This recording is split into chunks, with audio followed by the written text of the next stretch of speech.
सब लोग हेडिंग लिखेंगे माध्यिका के बारे में बताए थे, लेकिन आज पूरा डिटेल में माध्यिका बताएंगे, शीर्षलंब बताएंगे, केंद्रक क्या होता है, क्या उसमें रिलेशन होता है, लंब केंद्र क्या होता है, परित्रिज्या क्या होती है और अंतर त्रिज्या क्या होती है। उसको सही कर दीजिएगा पीछे जो लोग हैं पर्दे के ऊपर वाले। और इसको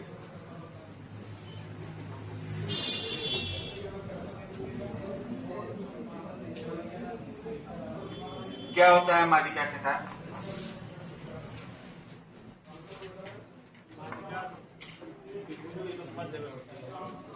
बहुत अच्छा, आप बताइए राहुल, माध्यिका क्या होती है?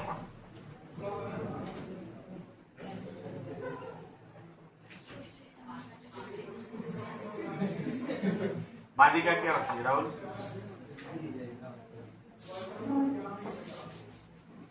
क्या कोई पढ़ाएगा? कल ही पढ़ाया, नहीं आना है, पढ़ने से कोई फायदा है?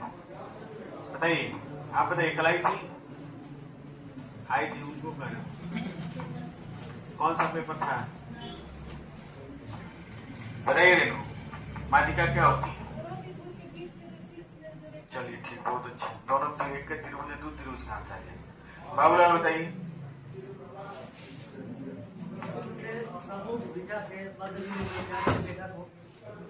शीर्ष से सम्मुख भुजा के, आगे बोलिए, मध्य बिंदु को मिलाने वाली रेखा को, थोड़ा उनका हेल्प करा दीजिए।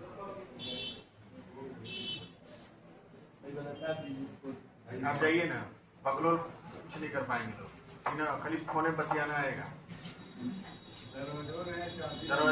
दरवाजा खोल दीजिए, उसको चाबी लाने गए पर भी।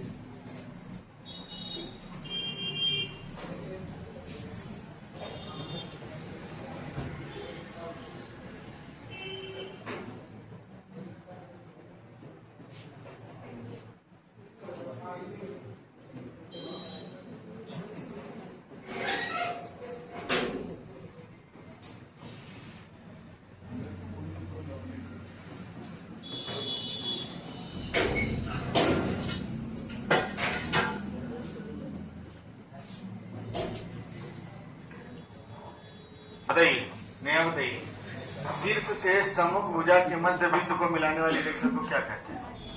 माध्यिका। एक त्रिभुज में कितनी माध्यिका होती है? 3 होती है, कंफर्म है? बताइए चंदा, एक त्रिभुज में कितनी माध्यिका? 2 होती है। अच्छा, लगली बताइए, 3 होती है। क्या सोच के 2 बोली है आप? ये आप लोग के पढ़ाई का स्तर है, घर जाकर पढ़ना लिखना ही रही है, मुंह ढक चले आना यहाँ पढ़ने।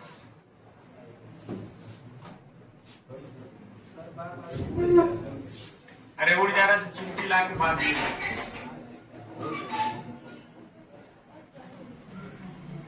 ध्यान देंगे सब लोग। ए बी सी और ए बी सी एक त्रिभुज है, इसमें एक माध्यिका आपका क्या है? डी। एडी माध्यिका है, बी से कहां तक मिलाएंगे? ई तक। बी माध्यिका है और एक मिलाएंगे आपका क्या हो जाएगा? सी एफ माध्यिका है। ये क्या है? माध्यिका।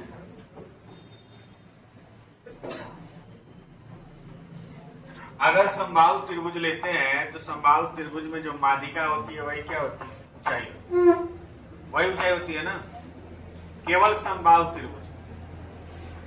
विषमबाहु त्रिभुज में कभी कभी होता है, उसके लिए कंडीशन होता है। ठीक, कंडीशन क्या होता है? जब दोनों बगल के जो भुजाएं हैं जब वो बराबर होंगे तब माध्यिका ऊंचाई की क्या होती है? बराबर। वो जब संधिबाहु आएगा तुम बताएंगे आपको।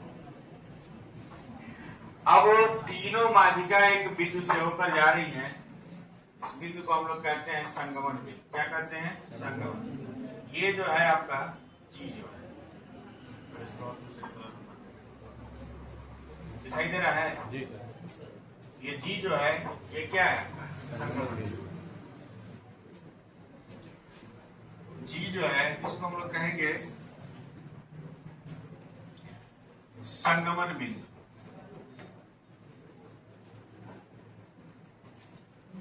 कुछ भी सवाल नहीं लगेगा। पहले हम लोग पूरा नियम पढ़ेंगे। समझिए हम रेखा गणित का नियम पढ़ रहे हैं। ठीक, जी जो है वो संगमन बिंदु है और संगमन बिंदु क्या होता है? जिस बिंदु से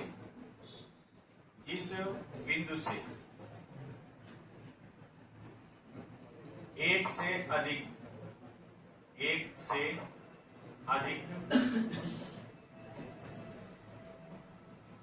रेखाएं गुजरती हैं,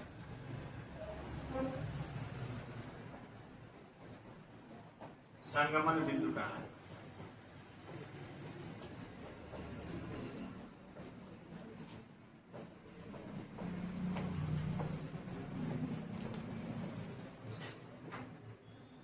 जिस बिंदु से एक से अधिक रेखाएं गुजरती हैं संगमन बिंदु कहलाता है।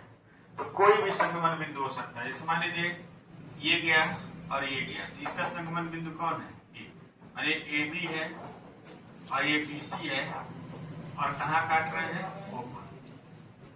तो ए बी और बी सी का संगमन बिंदु कौन है? ओ है। ओ को आप लिखेंगे कौन सा बिंदु? संगमन। संगमन बिंदु कहीं भी हो सकता है, त्रिभुज में भी हो सकता है, चतुर्भुज में हो सकता है, बिना त्रिभुज और चतुर्भुज के रेखा में भी हो सकता है। जहां दो या दो से अधिक रेखाएं एक दूसरे को काटती हैं उस बिंदु को क्या बोलते हैं? संगमन। अब इसका अलग अलग जगह अलग अलग नाम है। अब जैसे मान लीजिए माध्यिका जब हम लोग निकालते हैं तब इस जी को हम लोग क्या कहते हैं? केंद्रक कहते हैं। माध्यिका के केस में केंद्रक कहते हैं। पहले इतना उतारिए फिर आगे बता रहे हैं।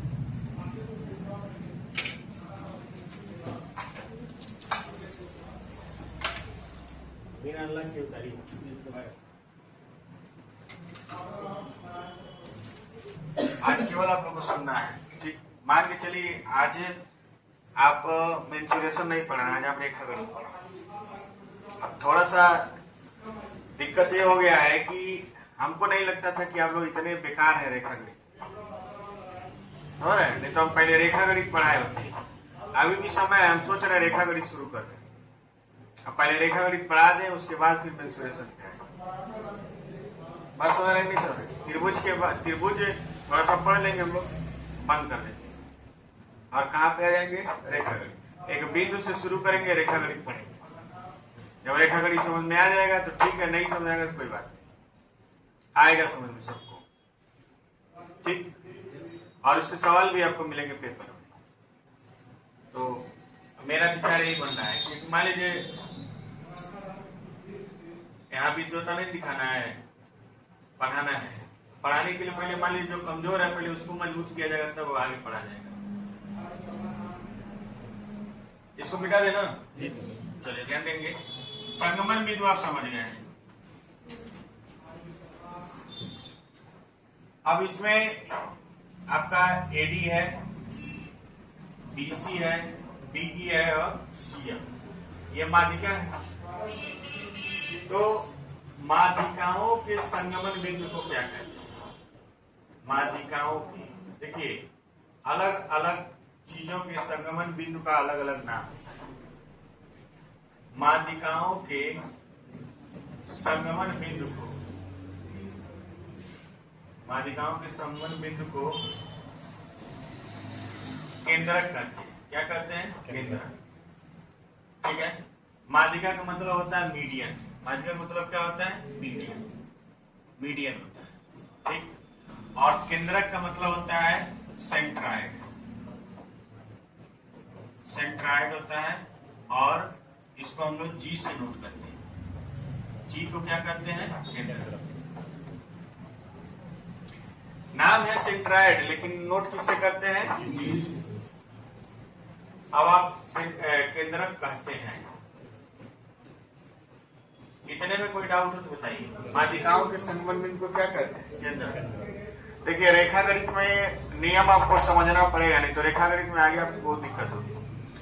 तो मेरा विचार यही बन रहा है कि थोड़ा दिन इसको जैसे इतने दिन रुक कर रोक के रेखा गणित शुरू कर दें। किसी को कोई आपत्ति? अगर किसी को मेंसुरेशन पढ़ना है तो बताए मेंसुरेशन जारी रहेगा। फिर वही है कि आधा अधूरा ज्ञान होगा, तो पहले सीख लीजिए, उसके बाद दौड़िए। जब नहीं सीखे बचपन में केवल फीस दिए हैं, बड़ा अफसोस होता है। ये सब चीज हम लोग 6, 7, 8, 9 में ही जानते हैं। टीचर बहुत अच्छे थे हमारे टीचर लालची नहीं थे। आप लोग के टीचर नहीं, आप लोग का स्कूल ही खराब। टीचर खराब नहीं होते हैं। हम लोग का 40 रुपया 30 रुपया फीस लगता था, आज 400 देके नहीं आप पाएंगे। पहले छोड़िए, माध्यिकाओं के संगमन बिंदु को क्या कहते हैं? केंद्रक। ठीक है, पहले इतना उतारिए, फिर आगे नियम बताएं।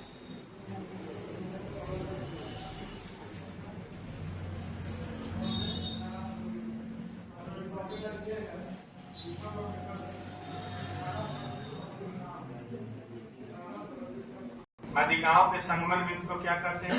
केंद्रक। अब केंद्रक का कई प्रॉपर्टी होता है। प्रॉपर्टी क्या होता है? पहला प्रॉपर्टी है, देखिए,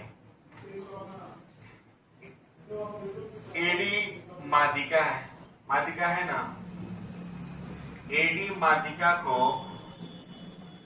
केंद्रक, केंद्रक कौन है? जी।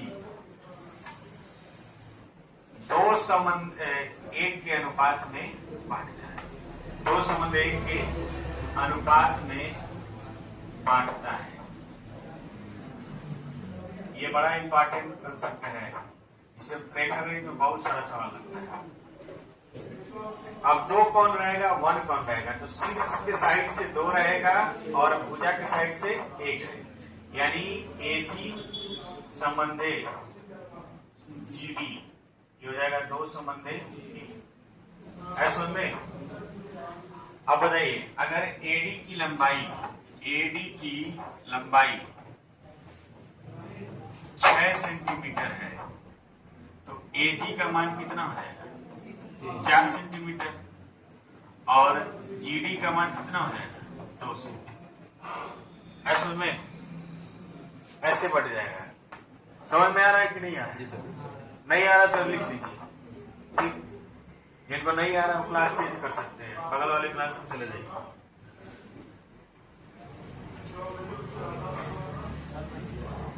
लिखिए, सवाल दे देगा एक त्रिभुज का माध्यिका इतना है और उसके मतलब इतना लंबाई है, तो इसका मान बताइए। एजी का चाहे जीडी का पूछता है, चाहे पूछ देगा एजी का मान इतना है तो उस माध्यिका की लंबाई बताइए। माध्यिका की लंबाई निकाल के त्रिभुज के भुजाओं का लंबाई या परिमाप या क्षेत्रफल पूछ लेता है। बहुत कोई पूछता है।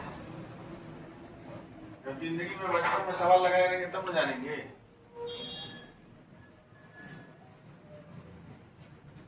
ये लोग सफलता पाए हैं, ये अपना बहुत खून पसीना जलाए हैं। कल परेड हुआ था ना, कल परेड पुलिस का पूरा हो गया। वहाँ बहुत सारे बच्चे गए थे, अपने यहाँ के बहुत सारे बच्चे गए थे, बधाई दिया गया। प्रवीण सही कर दीजिएगा।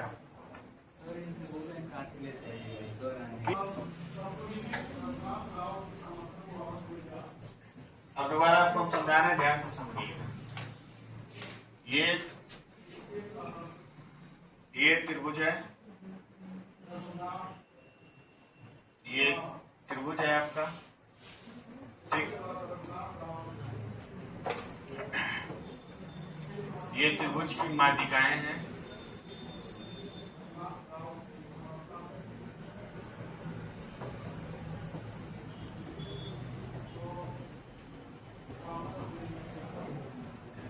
और आपका इसी में एक बीच में क्या है? केंद्र।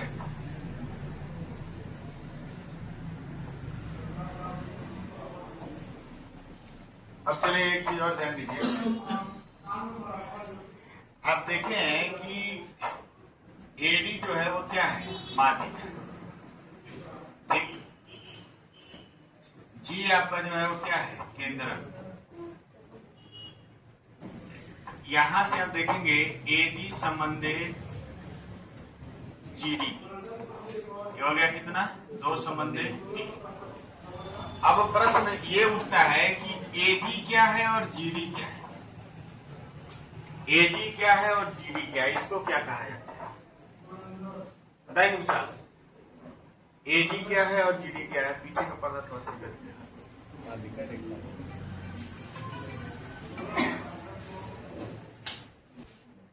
ध्यान से देखेंगे, एजी हमारा जो होता है, एजी ये है आपका परित्रिज्या। इसको क्या बोलेंगे? परित्रिज्या। और जीडी जो है हमारा, ये आपका अंतःत्रिज्या। नंदिनी बताइए परित्रिज्या क्या होता है? परित्रिज्या के बारे में कोई बताइए रुखसाना। गलती हो गया, जीप मेरा कट गया। दीदी आ जाइए,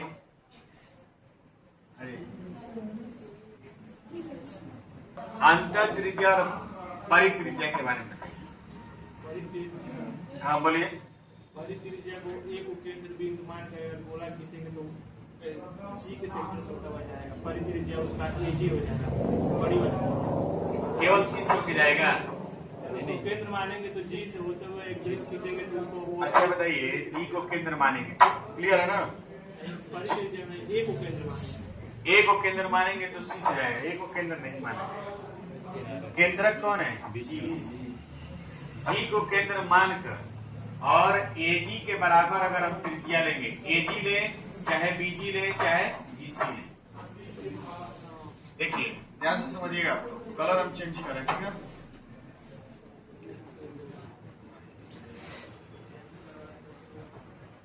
मान लीजिए दिखाई दे रहा है एजी बीजी या सीजी, ये दिख रहा है ना? अब एजी बीजी या सीजी तीनों आपस में क्या है? बराबर। एजी बीजी और सीजी तीनों आपस में बराबर है। जब आप रेखागणित पढ़ेंगे तो इसको और बढ़िया समझिएगा। अगर इसको केंद्र मान लिया जाए और इन तीनों में से किसी को भी त्रिज्या मान लिया जाए तो एक वृत्त जाएगा, ऐसे जाएगा, तीनों शीर्षों से होकर जाएगा। तो अब ये वृत्त अंदर बना है कि बाहर बना है? वृत्त बाहर बना है तो इसको हम लोग बोलेंगे परिवृत्त। परि बने बाहर, ये आपका परिवृत्त है। क्या है ये? परिवृत्त। और इसमें केंद्र किसको माना गया है? जी को। केंद्र माना गया है जी को। और त्रिज्या किसको माना गया है? एजी को। त्रिज्या माना गया है एजी बराबर बीजी बराबर सीजी। तीनों में से किसी को भी मानेंगे, तीनों आपस में क्या होते हैं? अब आगे समझेंगे।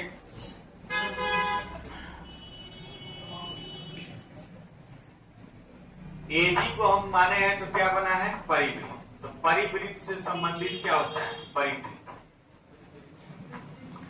परिवृत्त बनाने वाले त्रिज्या को क्या कहते हैं? परित्रिज्या। वृत्त बनाने वाले त्रिज्या को त्रिज्या कहते हैं। परिवृत्त बनाने वाले त्रिज्या को परित्रिज्या कहते हैं। अंतःवृत्त बनाने वाले त्रिज्या को अंतःत्रिज्या कहते हैं।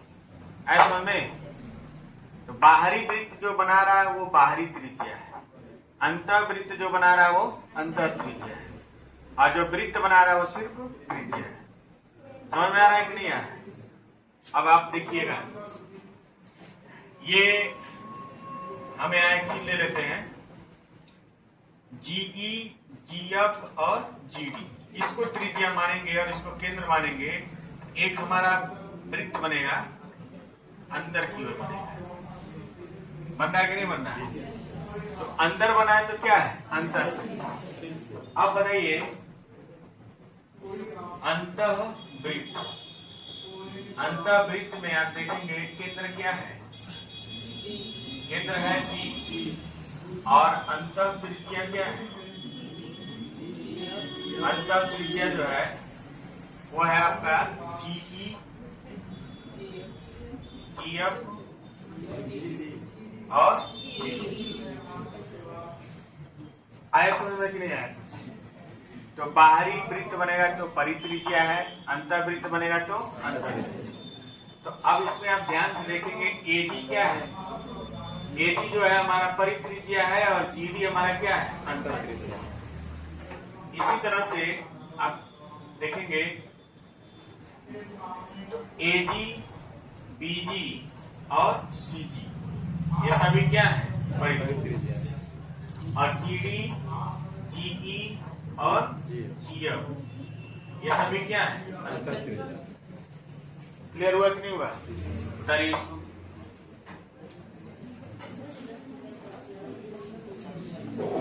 समझ में आया कि नहीं है? बोलिए सेनो बिठा दिया जाए इसको ना। माध्यिका से रिलेटेड आप कितनी चीजें पढ़े हैं वो जान लीजिए। माध्यिका जो होता है वो शीर्ष से समूह भुजा के मध्य बिंदु को मिलाने से बनता है। एक त्रिभुज में 3 माध्यिकाएं होती हैं। माध्यिकाओं के संगमन बिंदु को क्या करते हैं, केंद्रक। भैया केंद्रक करते हैं, क्या कहते हैं, केंद्रक। और केंद्रक जो होता है वो माध्यिका को 2 संबंधे 1 में बांटता है। ठीक है, यानी आप जैसे लिखे एजी संबंधे जीडी बराबर 2 संबंधे 1, उसी तरह से बीजी संबंधे जीडी जीई बराबर 2 संबंधे 1, उसी तरह से सीजी संबंधे जी एफ बराबर 2 संबंधे 1। उसको बढ़ा लीजिएगा आप लोग। अब एजी, बीजी और सीजी को हम लोग कहते हैं परित्रिज्या, क्योंकि इससे परिवृत्त बनता है। और जीडी, जीई और जीएफ को हम लोग बोलते हैं अंतर्त्रिज्या, क्योंकि इससे अंतर्वृत्त। ठीक है, इतने में कोई डाउट हो तो बताइए, आगे बढ़ा जाए ना।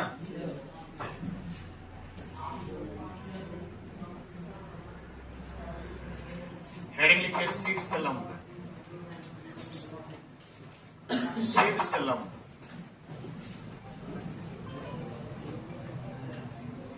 शीर्ष लंब क्या होता है? ध्यान बंद करिए इधर है। शीर्ष लंब क्या होता है? एक शब्द है शीर्ष और एक शब्द है लंब।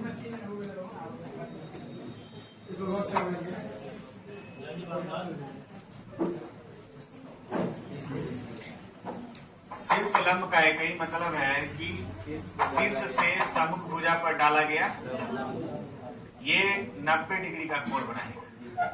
यहाँ लंब डालेंगे तो ये 90 डिग्री बनेगा, ठीक। और यहाँ इसको मिलाएंगे तो ये भी लगेगा।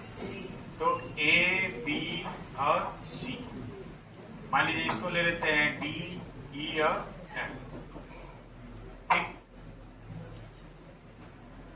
अब एडी, बीई तथा सीएफ ये क्या है, शीर्ष लंब। शीर्ष लंब है, ठीक है। और शीर्ष लंब के संगमन बिंदु को क्या कहते हैं? संगमन बिंदु को, शीर्ष लंब के संगमन बिंदु को लंब केंद्र कहते हैं। क्या कहते हैं? लंब केंद्र।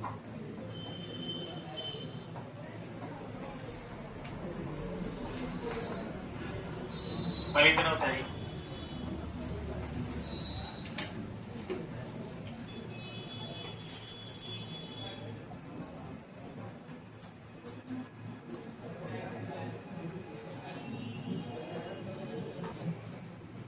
इसे ओ से नोट करते हैं।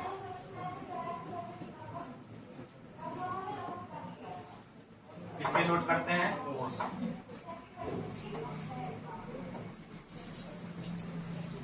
ओ से।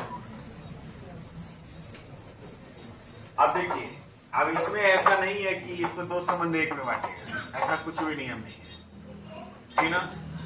केवल 2 संबंध 1 वाला जो नियम होता है वो किसमें होता है? माध्यिका के, और किसी के केस में नहीं। प्रश्न ये उठता है कि चलिए हम आगे वाले पेज एक न्यून कोण त्रिभुज लेते हैं। एक लेते हैं न्यून कोण त्रिभुज। न्यून कोण त्रिभुज, न्यून कोण त्रिभुज, ये है हमारा न्यून कोण त्रिभुज। और यहां अगर हम लंब केंद्र बनाते हैं ऐसे जाएगा, जाएगा कि नहीं जाएगा? तो न्यून कोण त्रिभुज में लंब केंद्र जो होता है त्रिभुज के अंदर होता है, त्रिभुज के अंदर होता है। बताइए लंब केंद्र यहाँ पर है तो लंब केंद्र त्रिभुज के अंदर है कि नहीं है? बोलिए सेनो, ये लंब केंद्र है ना। अब एक समकोण त्रिभुज हम लेते हैं, समकोण त्रिभुज लीजिए, ये आपका समकोण त्रिभुज, ये समकोण त्रिभुज है। तो समकोण त्रिभुज में लंब केंद्र कहाँ? बताइए, यहाँ इस शीर्ष से लंब डालेंगे तो हमारा ये लंब आएगा कि नहीं आएगा? बोलिए सुनो। और यहाँ से लंब डालेंगे तो ये आएगा, आएगा कि नहीं आएगा? और यहाँ से जब लंब डालेंगे तो ये आएगा। यानी समकोण त्रिभुज में, समकोण त्रिभुज में लंब केंद्र कहाँ होता है? 90 डिग्री वाले शीर्ष में। समकोण त्रिभुज में लंब केंद्र कहाँ होता है? 90 डिग्री वाले शीर्ष। समकोण त्रिभुज में लंब केंद्र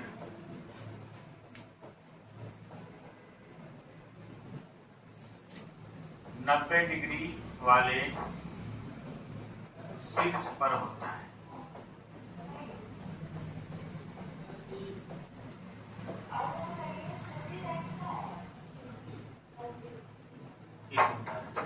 अब देखिए हम बनाते हैं अधिक कोण त्रिभुज। क्या बनाते हैं? अधिक कोण त्रिभुज। ये अधिक कोण त्रिभुज हम बनाए हैं। अब अगर हम इस वाले शीर्ष से डालते हैं ये 90 अंश बन गया, बन गया कि नहीं बन गया? और इस वाले शीर्ष से डालेंगे इस वाले शीर्ष पे, तो इसको हम बढ़ा के ऐसे डालेंगे, ऐसे बढ़ा के बढ़ाना पड़ेगा।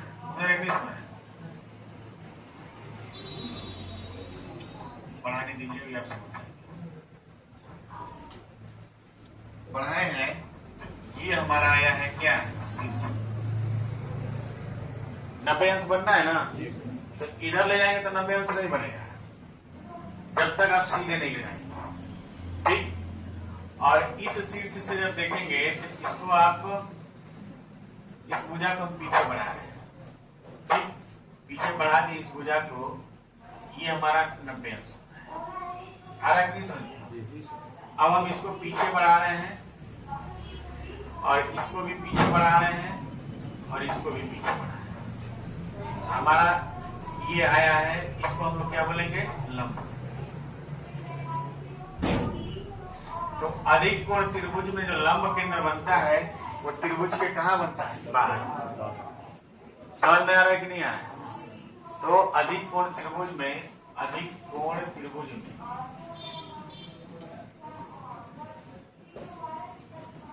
लंब केंद्र त्रिभुज के बाहर बनता है। उतार लीजिए, इससे ज्यादा नहीं समझिए, उतार लीजिए, बाकी कल पढ़ा जाए। कल भी मुझे नहीं पढ़ाना,